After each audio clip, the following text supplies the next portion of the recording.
Welcome to the erect posture presentation.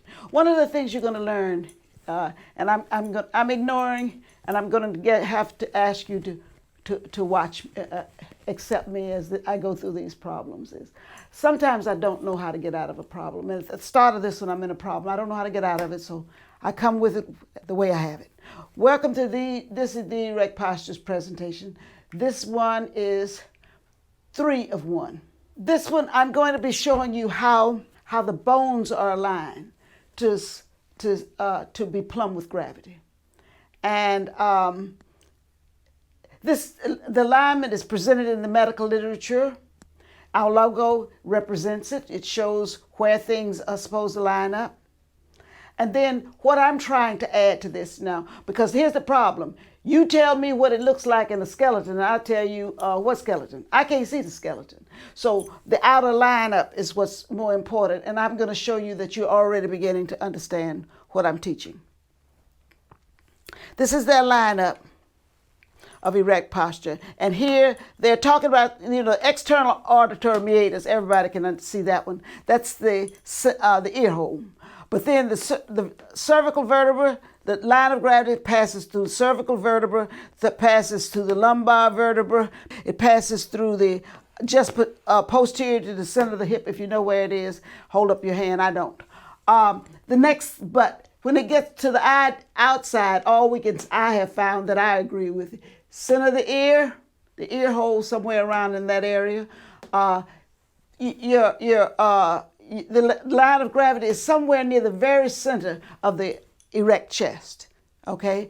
And after that, I can't pick it up again in sitting because you can't see any more of the landmarks. So I'm teaching by feeling. That's what we've been doing. We got that from the yoga literature, okay? I've already brought up to you my admiration, love, my joy at seeing babies walking. When babies walking, you have to remember the circumstances. Let's set that scene again. All of them are born unable to lift their head to gravity. I mean, gravity has completely got them. And they can't lift their head, and that's the early fight, just to get your head plumb with gravity. Otherwise, they're a little C, their body's a little C, their trunk is a little C. And then at the end of a year and a half, this is a baby who's walking. Right? In an amusement park. I'm sure this is an amusement park. And this baby is walking independently. He's not being dragged along. The parent is being patient and letting this child walk. Okay? And he's carried himself. And if you just look at his posture, his little head is erect. His shoulders in the back of his body. He has the 3 curves. They're evident. His chest is lifted. His head is, his ears, everything you want in erect posture is there. I give you another baby over there just to show you. That little baby is another recording. And this baby has just stepped up to a beadboard. So this foot is a little ahead of plumb, but that's because he just walked up there. There's a string of beads, and he's playing with. But that's what they give you. They give you the ear over the shoulder, over the hip, over everything is there. That's who we were. Now, I woke up sometimes when I'm getting ready to present something. I'm so anxious to get the information out there that sometimes it wakes me up. And this is what woke me up today. This is an experience I need you to have. We're talking about gravity. That line behind me is my line of gravity. That's what I put it there for. So every once in a while I can see if I'm leaning. I get a real feel for myself. But this is a bottle of wine. Okay? And what I want you to do is, on your own time, get yourself a bottle of wine, although I found better, I'll show you today. And then just hold that bottle up. And that's the baby holding plumb, right? That's everybody holding the plumb, okay? Then what you have to do if you're holding plumb is just balance it. You have to exercise in the little tiny circle that I tell you to do after we get things. Then after that, though, what I want you to do is let that go out on the horizon. Don't let it go too fast because you're going to find out your hand has a hard time handling this. This is what I mean when I say gravity, or when it's said that gravity gets a mechanical advantage. When the stem, it gets harder. It's easy for a baby to stand up straight, although I'm sure it's hard. But it was easier for him because he's short. There isn't much gravity tugging on his little short body. But once you start getting taller, then if you get something like this paintbrush, this paintbrush is long comparatively. It's heavy weighted at the top, and I'm grabbing it at a low end. And now if I grab the end like that and then just make this the balancing hand, you really can feel that after plumb, plumb is just playing around. I'm sitting up straight, I'm plumb, okay? Coming out on the horizon is what hurts. What hurts? Because gravity then gets its a chance to compress on one side, stretch on the other. That's what we were presenting. And this gives you the feeling of it. Take the time, when I get through, find something and play with it. And get the feeling of what I mean by gravity gets a mechanical advantage. Because as we move on, you then start feeling what I'm talking. I need you to feel. I'm trying to get you to know, internally know. And okay, this is a drawing I did years ago. I got first introduced to gravity and poor posture in dental school. I went through school when my freshman year, there were no females. I was the only female student. The next year, there were two of us, And so in a whole school of dentistry, you got two females or you got one female, and they're telling you, watch out. Female dentists lose their job, more likely to lose their job to pain. You're more fragile, you don't take to gravity work. And if you look in the literature, most of the medical literature, or a lot of the medical literature on posture was in dentistry. Okay, during my early years of investigation, and what you have to know, sitting down. So I hear these people say, you're sitting down, and that's the reason the computer is tearing you up. Stand up. So my introduction to posture and dentistry was in the late 60s. Dentists had taken a seat. They had taken a seat because standing was beating them up. That was the theory. Sit down. We're being taught to sit down. That was new special equipment coming in and special instructions on how to sit down and do dentistry. And if he's unfortunate enough to do it like that, then can't you see down in here the stretch of this area? The lumbar lordosis is lost, right? So it's the line of gravity. Look at where the ear hole is and see what's going on. And now you feel the mechanical advantage. This part over here has this weight right here is being taken on by this. So if your head is out like here and you're doing this, right? All you're saying is, my head is too far forward. My neck is sore. My neck is giving me fits. And I guarantee you're sitting with your head like that. You got to do that so that you can feel. Then that's the mechanical advantage. Once you stick your head out like that as you do your work, then don't be shocked when this is how you take a break. You do this because what you needed to do was get that head up over that body and learn how to work that way. Okay? Or at least exercise enough to counter it. This is erect. These are all the different ways or patterns that I've actually spotted these. They don't look exactly like this one. Like this one has thick thighs, but they tend to be leaning. So when that person is walking, they look like they're like they're pulling something. Like if you were leaning in something to pull it, you look like you're pulling a heel. That's what I used to be. Okay, that's what I tend to be right now. This one, I have become that one by getting too aggressive and not knowing how to get straight.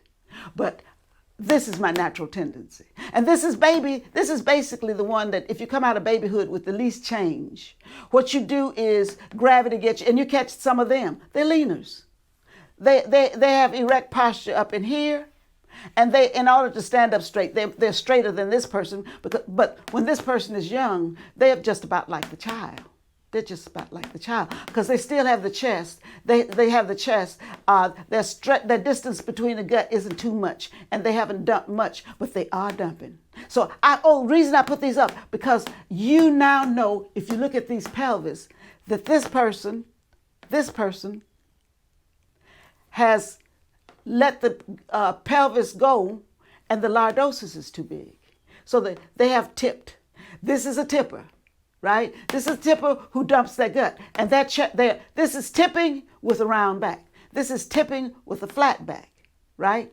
This is tucking with a translation. What they did is they tucked their butt, but then they slid forward. And then they roll down. You'll see a lot of those, okay? And then this is just tucking, but the back gets flat. This is more like you sit in the chair.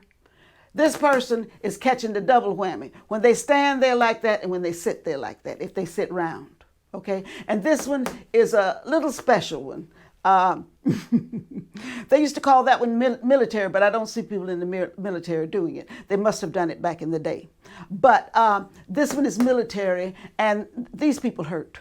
I became that one. If you think you get your chest right by tightening your shoulders, okay, that one is going to come up, and I'll tell you where you hurt. You hurt mid-back, but mainly cervical, 3, 4, 5, somewhere in that area. It is eating you up because you went too far back, and now your neck has to kink to get your eyes back on the horizon. That's more than you understand now, but you should be able to see that the chest is dropped because there's a round back. The chest is dropped because there's a round back. The chest is dropped. In this one, this is the rare one where the chest is too high. So you should start seeing imbalance in the pelvis, distance violated, curves too deep, therefore dumped guts. You see, you're beginning to see it. I'm trying to make you see it, whether you see it or not. And here's the point. What the damages that you get from gravity coming through this wrong will match the flaw, what advantage you just gave gravity. In this case, you gave gravity the ability to flatten your lower back. So there's your lower back, and it's flattened, right? And if it's flattened, these discs are moving in the wrong direction. That will give you, later on you'll find out, that right there is the start of ruptured disc, you know, where the disc slips out of position because gravity is compressing that end, forcing these back. This person right here has a different problem. I'll tell you that you don't push the disc out too far because the facet joints, these joints back in here, they hit each other too early. And so you get osteoarthritis. The patterns match how gravity is going to use its forces, you know, compressive. We've already talked about it. There's compression in this area, there's stretch on this area. And in this one, we have balance. So everybody, all we've been talking about is like that's the only person out there. But there are actually more people out there. This person right here is not doing the same thing. This is what I used to be. When I rest like this. That means I kept my chest forward, right? But I didn't support my weight. I put them on my knees. And so that's a too flattening thing. That's a thing that doesn't give you good posture, but I decided I wanted that better than round. So part of my release of round was this, and I trained myself to try and hold that, right? That got to be a problem, but you know, everybody doesn't sit the same way. And so in these cases, sitting, how they sit and how they stand, at least they don't double down on each other. They don't double down. Okay, it's time to learn how to sit again. You got to get on your base. You're beginning to know now. Get on your base. Your base consists of your ischial tuberosities and your 2 feet. You want them equal. You want them responsible. So you don't want a rolling chair. You want the punchline. I don't care what you say is you want your thigh going downhill. Your whole plot is how to get your thigh to go downhill. That takes some of the weight into your feet, okay? Find ways, I'll come up with other pictures at other times, but basically find ways to make your knees go down below your hips, okay? And this is the trick one, cross the leg. I'll always put that one there because that will work on a hassock. You're real short. Only thing wrong is if you can get bad knees from that one. I will always warn you. Don't go into pain for this one. The next level, you're beginning to know it now, is the bowl. I pointed out that the bowl is wrong in standing and sitting. And you should be able to spot it for the same reason. You don't, what's wrong? What's wrong is here, the butt is tooted out, the lumbar lordosis is exaggerated, and the gut is dumped, and the space between here and here is exaggerated. This one is I call this tucking. Okay, I'll always call this tucking. And what's happening is the lumbar lordosis has lost its curve. You flatten it. The gut gets caught in between the ribs coming down. The distance and the gut spills out like that. Okay, you can see that in standing and sitting. And your goal is to find the erect point where neither one of them are present. Stop at that point, right? And feel your ischial tuberosity. These are the only feedbacks you can get right now. Feel your ischial tuberosities and feel that you neither dumping nor tucking. Find that point. Okay? And when you finish with this step, what you should remember is how the back curve feels and the distance between the pubic bone. Just how that feels when it's right. The next step is your core. It's a triangle. It's the power center, fire center, okay? When you're working this one, again, Visible Human Project sample, they have the copyright for it, okay? This muscle right here, these muscles are the abdominal muscles. These are the back muscles, and all of them should light up when you contract. In other words, you make your own corset. When you bring abdominal muscle in until you feel your whole core lighting, you are making that corset you think you buying when you buying the waist cinch, waist nippers. I'm gonna tell you why I won't predict the waist nippers working, because the muscle didn't do that. And in fact, the muscle didn't have to work. It could stop then. The body doesn't do what it doesn't have to do, right? And so if you're wearing a muscle cinch, a waist cinch, yeah, you'll clear some of this fat, because if you wear a waist cinch all the time, it's like a ring on a finger. The tight ring on the finger, the fat disappears under that, right? Because you're making a mechanical squeeze on those things. You're compressing them. And cells die in compression. Or leave, I don't know how you say it. I think they die in this area, compression. That layer of fat out there can be diminished, but that one isn't. That layer in there, that's the toxic layer. And you, by doing this, what I'm doing, right, which is learning to hold your waist as tight as possible, right, okay, and still breathe. In other words, there's an even tighter one than this one. Once you learn to do that, then you start putting on your cinch. That's the reason you see the waist on this big, I'm overweight, I'm 80. But you can see that I'm working this, and it has had its effects because I can hold it.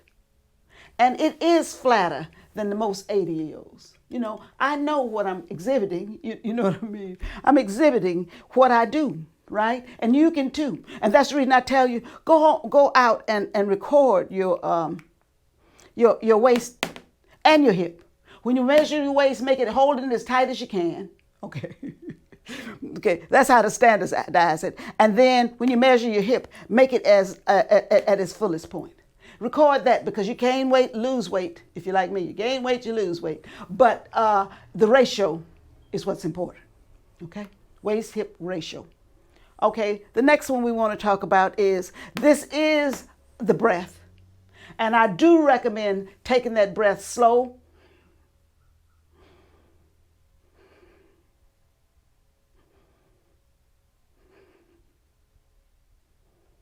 I recommend that as an exercise, done 7 times a day, 7 breaths 7 times a day, 7 days a week. Add 1 and make it 50 sit-ups per day. Next thing is, after we get our waist and we're holding it, we got to put all of those back on now. I'm going to add one that needs to be added. Just put your hands so that you're not thinking about your shoulders. Put your hands on your thigh. I like to turn them up. You can turn them down, but I like to turn them up. And then just put your arms in the back of your body. Just by resting, your arms can be in the back of your body, not up in the front, so it doesn't pull your shoulder forward. Okay, so but you're not using any back muscles to do this. You're using gravity to hold this. Okay, that eliminates the shoulder as your fulcrum. I don't want you to muscling your chest up with your shoulders. Then you're going to make room for your heart, and we know the landmarks. We want this sternal angle right here to be baby-like. As high as you can make it, right in here. Right? Make that high. And that will make the back tight. You're trying to get rid of this. This is going to be round back, and then both ways. We've been through that. And you should start seeing it. Round, but you're round both ways. Right? Okay? Flat in the back, chest expressed. And the way to do it is the heart. The double triangle. And so here we go. We back on everything else is right. We're holding our stomach tight. Right in here, widen that. Widen it. Okay. Now what you can tell is a muscle in the back did the work. You just told the effect. But the work was done in lower back muscle. Upper back muscle. The work in this is an upper back muscle. Now, go up here, right in here, and widen that. And hold both of them. And feel how alive your back is. And know that your back is just flattened.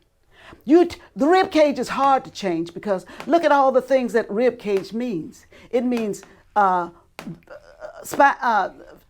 ribs. It means attaching to spine, attaching to sternum. It means a whole bunch of attachments. And when you're sitting wrong and your heart space is closed, you're compressing things. And this is the way to free them up, to move. And so I've been at a stage where that's all I fought for, to make that happen. So you have to concentrate on getting that one. The next one is, this one I was looking at pictures of myself doing videos, and I didn't have any idea how to do this one. This is the windpipe. And I'll tell you, I've asked people about that, and for some reason we think we can push the head back. So our concentration gets to be a push. No, forget the push. It's the muscle it's the spine right in this area that has failed. Here's erect. That hump that you see on people when they are wrong is right. So if you want to think of how to get it right, take the point right below your ears, the mastoid process, or take of the ear hole. And now with the upper back, rotate this area. Here's before.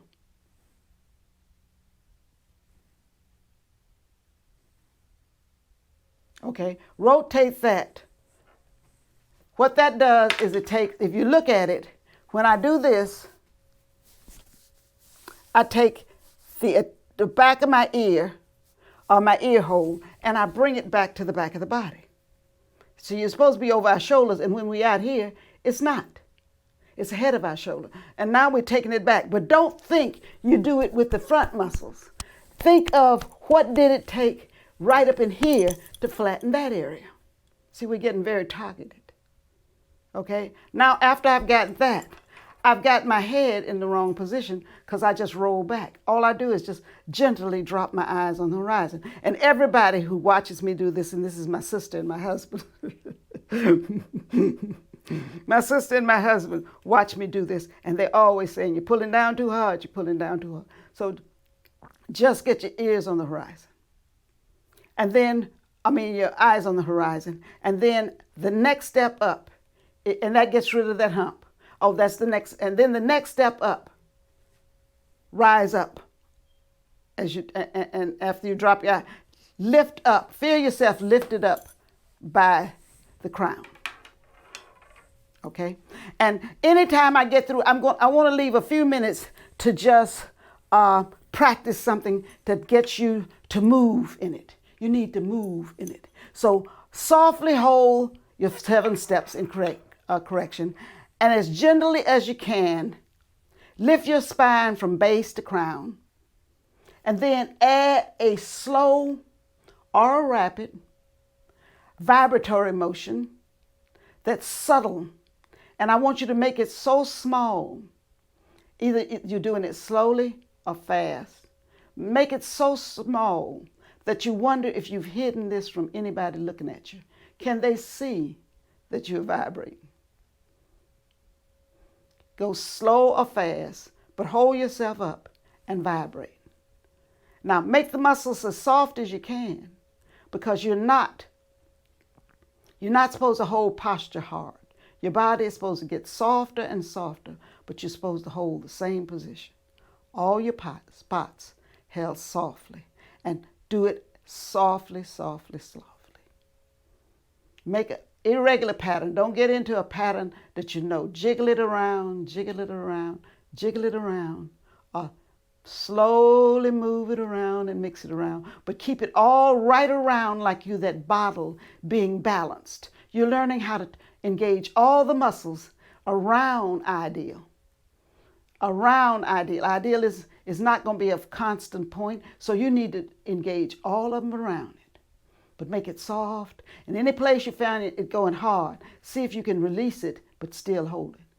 Release the fight and hold the space. Release the fight and hold the game. Make sure your abdomen is tight. Make sure you're on your ischial tuberosity. Make sure I tell you an interesting one.